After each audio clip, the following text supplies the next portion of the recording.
রাহাত, আয়েশা, একটু শোনো বাবা। জি আম্মু। বাসায় চিনি আর ডাল শেষ হয়ে গেছে, তোমরা কি পাশের দোকান থেকে নিয়ে আসতে পারবে?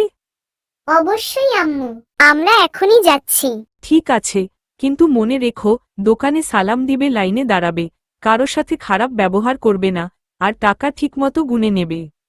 জি আম্মু, ইনশাআল্লাহ। ভাইয়া, দেখো দাদু কত কষ্ট পাচ্ছে।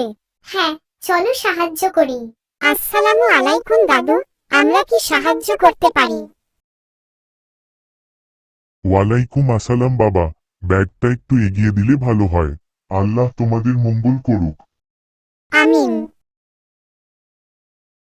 আসসালামু আলাইকুম চাচা। ওয়ালাইকুম আসসালাম বাবা। 1 কেজি চিনি আর 1 কেজি ডাল দিন। ভাইয়া, চাচা বেশি টাকা দিয়েছে। হ্যাঁ, এটা আমাদের রাখা ঠিক হবে না। চাচা, আপনি ভুল করে 50 টাকা বেশি দিয়েছেন। ওহ, সত্যি? তোমরা না বললে আমি বুঝতেই পারতাম না।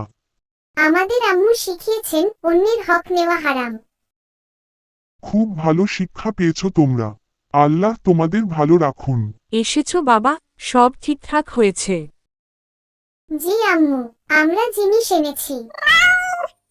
আর আমরা একজন দাদুকে সাহায্য করেছি। আলহামদুলিল্লাহ, আমি তোমাদের নিয়ে গর্বিত। মনে রেখো, রাসূল সাল্লাল্লাহু আলাইহি ওয়াসাল্লাম আমাদের শিখিয়েছেন, সৎ ও বিশ্বস্ত ব্যবসায়ী কিয়ামতের দিন নবী ও শহীদদের সাথে থাকবে। ইনশাআল্লাহ আমরা সবসময় সৎ থাকব। সততা ও ভালো ব্যবহার একজন মুসলমানের পরিচয়। সব সময় সত্য বলো, ভালো কাজ করো। আসসালামু আলাইকুম বন্ধুরা, আমাদের ভিডিওটা এতটুকুই ছিল। তোমরা ভালো থেকো আর সব সময় ভালো কাজ করার চেষ্টা করবা।